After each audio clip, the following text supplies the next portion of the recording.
Hello, welcome to the show. So, I'm obviously here today with Fujifilm. So, say hi, Carl. Hi, Carl. Hi.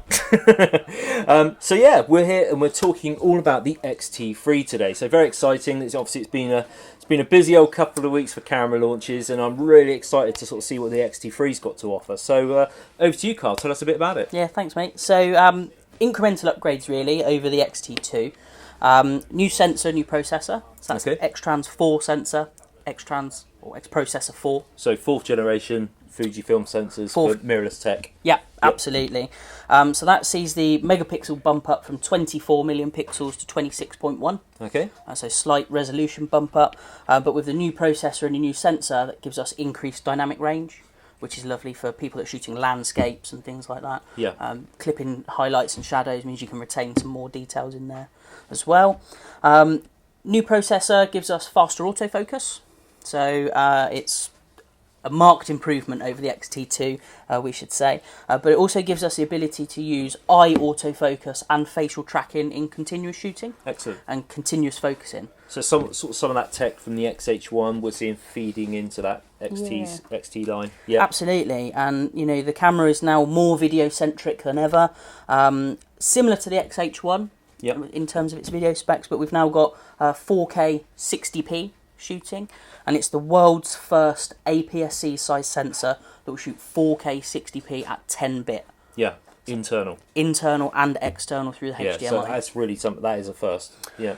So if you're going to use recorders and things like that, great feature for that as well. Yeah. Yeah. So that's 420 internally and 422 externally. Okay. We've now increased the bitrate for videographers as well, up to 400 megabytes a second. So that's on par with serious quality, yeah. Absolutely, on par with some of the other manufacturers and brands out there. The autofocus has been improved in video with that new processor and new sensor technology. And then a few little additional features we've done, so button dial placement, ergonomics, things like that over the T2. So you'll notice when you play with it afterwards that the grip has been made slightly bigger. Right, okay. A few of the buttons have been made more precise so that you get that real kind of click. A definite positive feeling when exactly that positive feeling, positive feedback. We've made the exposure compensation dial smaller, so you're not knocking it in a bag, so that when you bring the camera up to your face it's not all overexposed and things like that as well. There's lots and lots of features that we've done. So physically it's pretty much, it's very similar to the X-T2, just with refinements basically over the X-T2. It's evolution, not revolution. Yeah, excellent.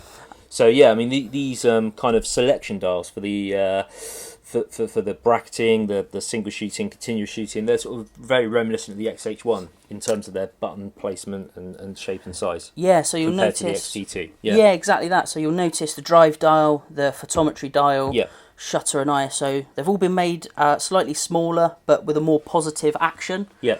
We've got the locking function on there as well. We've got better knurling on there for grip. So if you're using gloves and things like that, you're not slipping to change your settings. Exposure compensation dial's been made smaller. Same battery. Yeah. So it's a W126S. Yeah. But we're eking an extra 15% battery life out of it. So it's 390 shots. Due to those efficiencies from the new sensor and processor. Yeah. Excellent. That's really good. That. Yeah. Another big one for us is the EVF, the viewfinder. So that's now 3.69 million dots. Oh, okay. Yeah. Same as the X-H1. Excellent. Our flagship model.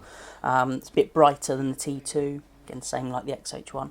But yeah, more refinements to the camera, more evolution, not revolution. Excellent. Yeah, brilliant. Well, I look forward to taking some shots of it now, so we can really sort of see what those new improvements, how they translate into actual images and some videos. So and we'll do a little close-up look at some of the buttons and features as well. But thank you very much, Carl. You're welcome. Let's go and shoot.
So let's take a close-up look at the X-T3 now. So as Carl mentioned earlier, not a lot has changed physically with the appearance of the X-T3 over the X-T2.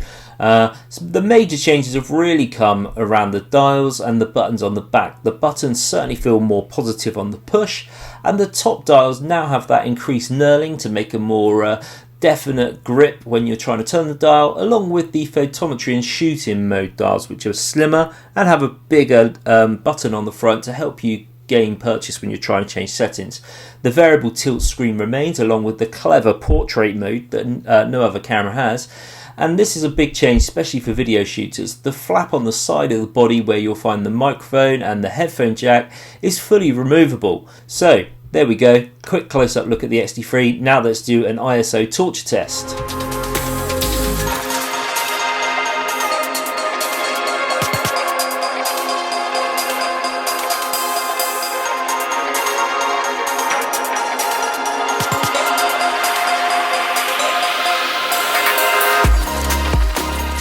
So, as you can see from the results of the video and the stills, there's been some serious improvements, particularly to the video side of things. I'm sure you'll agree that 4K footage was something quite special. So yeah, Fuji have made some serious progress with the X-T3. I'm really genuinely impressed, and you know, with the improvements they've made, this is a real contender for a professional's kit bag. It definitely puts it squarely up against the Sony a7 III. I am really, really impressed with this camera. So yeah, hope you've enjoyed the video. Any questions at all, hit me in the comments below, subscribe, and we'll see you next time. Cheers.